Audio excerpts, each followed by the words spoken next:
올해 금리 인하한다. 미국 증시 급등하다. 이게 말입니다. 제롬 파월 연방준비제도 의장의 이야기입니다. 제롬 파월 연방준비제도 의장, 우리로 말하면 중앙은행 총재입니다. 중앙은행 총재의 이야기가 하원에서 이야기를 하고요. 또 상원에서 이야기를 했는데 이번에는 상원에서 이야기를 했습니다. 핵심 내용은 뭐 별반 달라진 거는 없습니다. 그런데 내용 자체는 뭐 특이점은 없었어요. 기존의 입장과 똑같았습니다. 무슨 얘기냐? 인플레이션 신호가 협조한다면 금리 인하는 거리 멀지 않았다. 그러면 금리 인하한다는 뜻이잖아요. 거리 멀지 않았다는 뜻은 뭐 기존대로 6월쯤 하겠다 이런 뜻도 포함이 되어 있습니다. 6월쯤 하겠다.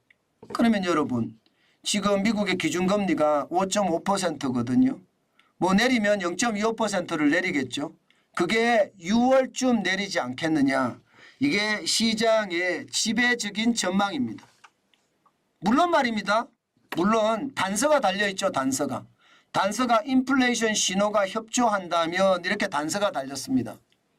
그런데 인플레이션 신호가 협조하지 않으면 6월에 인하는 불가능하다 이런 얘기가 될 수도 있겠죠. 저는 결국 말입니다.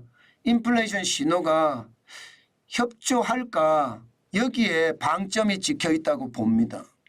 만약에 지금 1월에 비해서 2월에 물가가 올라가는 것처럼 올라가잖아요.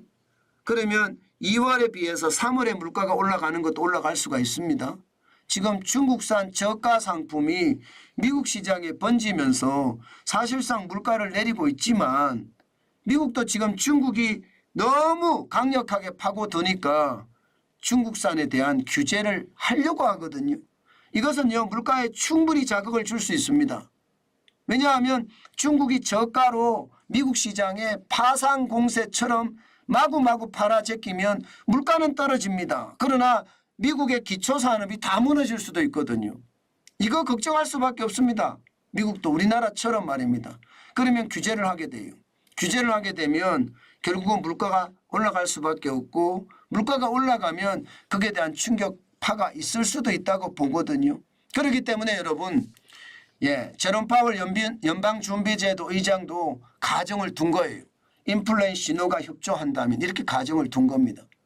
만약에 물가가 인플레이션 신호가 제대로 협조를 안 하면 어떻게 될까요? 그냥 동결로 쭉 간다는 뜻도 포함되어 있습니다.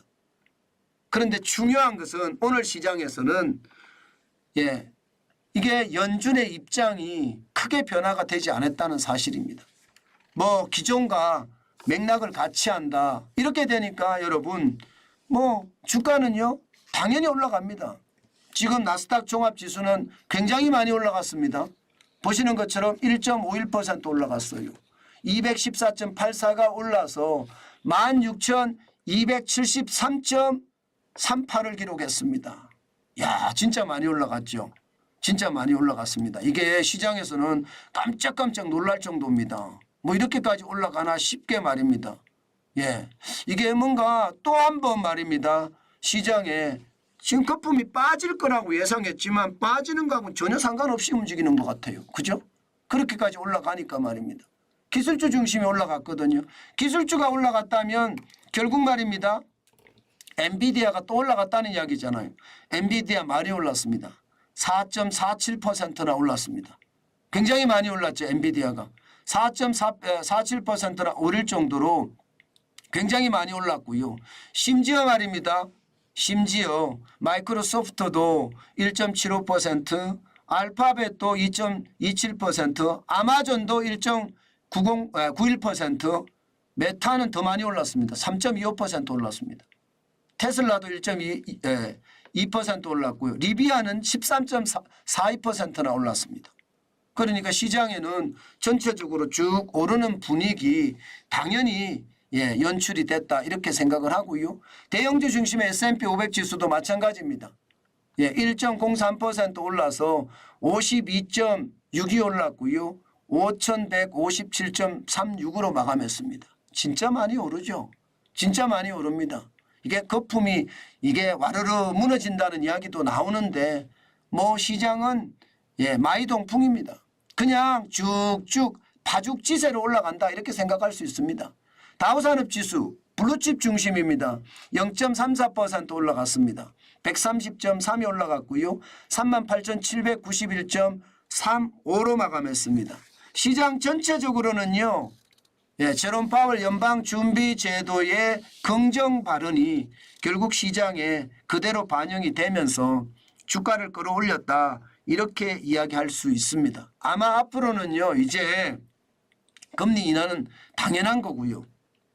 그러면 언제 내릴 거냐? 이제는 얼마나 자주 내릴 거냐? 얼마나 많이 내릴 거냐?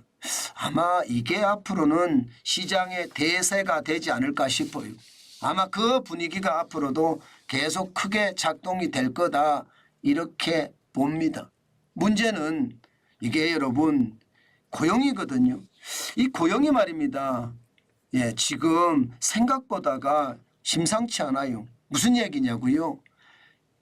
금리를 내린다는 이야기가 경기 침체를 야기할 것이냐 안 할 것이냐예요.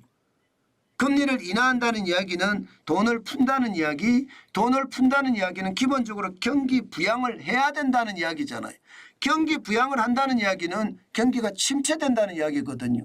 지금 이번 주 미국의 신규 실업수당 청구 건수를 보면 21만 7천이에요. 21만 7천 명. 뭐 이게 뭐 많지도 않고 적지도 않습니다. 지난주도 21만 7천 명인데 이번 주도 21만 7천 명. 과거처럼 말입니다. 2022년 4월 7일에 16만 6천 명 이렇게까지 떨어지지는 않았습니다. 그렇지만 뭐 2023년 5월 11일에 26만 4천 명 이렇게까지 올라가지도 않았고요.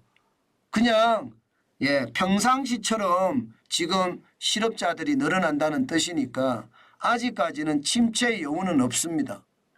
침체의 요인은 없습니다. 그런 식으로 생각을 해보면 침체가 없이 무착륙, 연착륙도 아니고 무착륙으로 미국 경제가 갈 수도 있다. 이런 생각도 하게 되네요. 그렇지만 저는 사상 최고치를 이렇게까지 경신을 했기 때문에 절대로 절대로란 말까지 달긴 그런가요?